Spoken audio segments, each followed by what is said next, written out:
Isn't the internet a bizarre place? At times, it feels more real than reality itself. Think about it. TikTok trends, viral memes, and Twitter debates often shape how we see the world far more than our daily lives do. This strange phenomenon isn't new. It's the essence of a concept first introduced by the French philosopher Jean Baudrillard. We're about to dive into one of the most fascinating ideas in philosophy and see how it explains the world we live in today. To understand hyperreality, we first need to grasp two key ideas from Baudrillard: simulation and simulacra. Imagine a copy of something so perfect that it becomes indistinguishable from the original. Now, take it a step further. What if the copy starts replacing the original, becoming more real than real? This is hyperreality, a world where the line between reality and representation becomes so blurred that we can no longer tell what is authentic and what is artificial. Think about how social media works. That perfectly filtered Instagram post isn't just a snapshot of reality, it's an enhanced version. Over time, we're drawn more to the idealized version than the messy, unfiltered truth. Hyperreality isn't just a feature of social media, though. It's everywhere, from reality TV to virtual reality games and even the way news is presented. Let's break it down. Baudrillard's theory suggests that our world has become a house of mirrors. Signs, symbols, and images dominate our experience, reflecting versions of reality back at us. But these reflections are often distorted, and, paradoxically, they feel more real than the original. Take advertisements, for instance. That juicy burger you see in a commercial? It's likely a staged simulation that's far removed from the actual product you'll get. Yet, the ad shapes our expectation of reality. In hyperreality, the simulation doesn't just represent reality, it replaces it. This creates a world where it's hard to trust what we see, hear, or even feel. In Baudrillard's view, we're living in an age of simulation where the boundaries between the real and the virtual are completely blurred.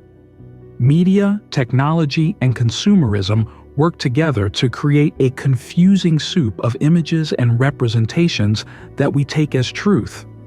News cycles, for instance, are often driven by sound bites, viral clips, or trending hashtags, snippets of information that simulate reality but don't always reflect its complexity. Think about a global event like an election or a protest. The way it's represented online or in the media might overshadow the actual event itself. In some cases, the representation becomes the event. This is hyper-reality in action. Baudrillard borrowed the idea of the spectacle from another philosopher, Guy Debord, to describe how our society is dominated by visual representations. The spectacle isn't just a collection of images, it's a shared social experience mediated by those images. In other words, it's how we collectively make sense of the world through the lens of media and technology. Take celebrity culture as an example. Celebrities often exist more as symbols than as people. Their image, crafted through PR, social media, and appearances, becomes their reality. We engage with this image, not the person behind it. This phenomenon isn't limited to celebrities.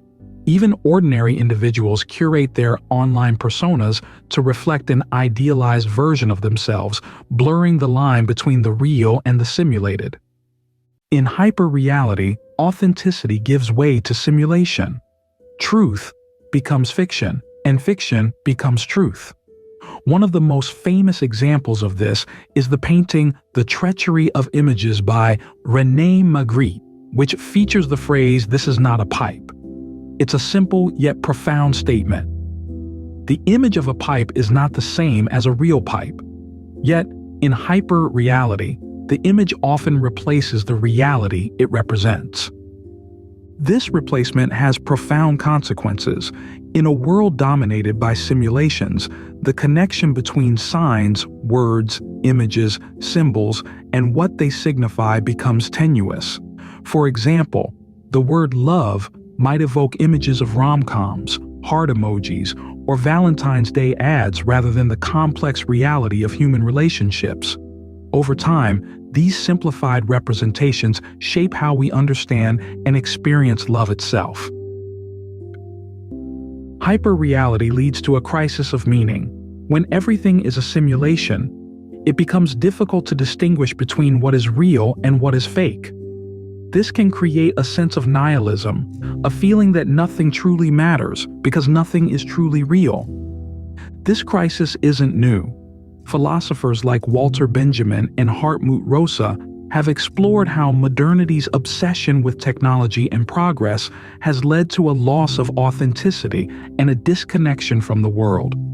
Baudrillard takes this idea further, arguing that in hyperreality, even the self becomes a simulation. In today's world, our identities are often constructed and performed online. Social media platforms encourage us to create simulations of ourselves through carefully curated profiles, posts, and stories. These simulations are then validated by other simulations, likes, comments, and shares. Over time, we start to measure our worth through these digital interactions rather than through genuine self-reflection or real-world connections. Philosophers like D'Ambrosio and Muller have expanded on Baudrillard's ideas, arguing that we're in a new age of identity formation where authenticity is no longer the goal. Instead, we seek approval from others, or rather, from their simulations of themselves. The internet has amplified hyperreality to an unprecedented degree. Virtual reality, artificial intelligence, and the metaverse promise to take this even further. Imagine a future where you can't tell the difference between a virtual garden and a real one. Will it matter? For many, it might not, as long as the experience feels real. Baudrillard's concept of hyperreality is incredibly relevant as we navigate a future filled with AI-generated content, deep fakes, and immersive virtual worlds. The question isn't just whether we can distinguish between the real and the simulated. It's whether we even care to. Baudrillard's theory forces us to confront uncomfortable truths about our society. When simulations become more compelling than reality, we risk losing touch with what's authentic. But perhaps the bigger danger is that we might stop valuing authenticity altogether. Think about the phrase touch grass, often used as a call to reconnect with reality. In a hyperreal world, even grass might become a simulation. The question isn't just whether we can distinguish between the real and the simulated, it's whether we even want to. Baudrillard doesn't offer easy solutions. His work is more about diagnosis than prescription. However, understanding hyperreality gives us a powerful tool for critically analyzing the world around us. By questioning the images, signs, and symbols that shape our perceptions, we can begin to reclaim a sense of agency and authenticity. In a world dominated by hyperreality, perhaps the most radical act is to seek out genuine connections and experiences. Whether it's spending time with loved ones, engaging in meaningful conversations, or simply observing the world without a screen in hand, these small acts of resistance can help us find our way back to reality, or at least something closer to it. Hyperreality might sound like a dystopian concept, but it's also an opportunity to reflect on how we engage with the world. As the internet and technology continue to evolve, Baudrillard's ideas will only become more relevant. The question is, will we let simulations define our reality, or will we strive to uncover the truth behind the images? The choice is ours. Good luck, fellow travelers in the House of Mirrors.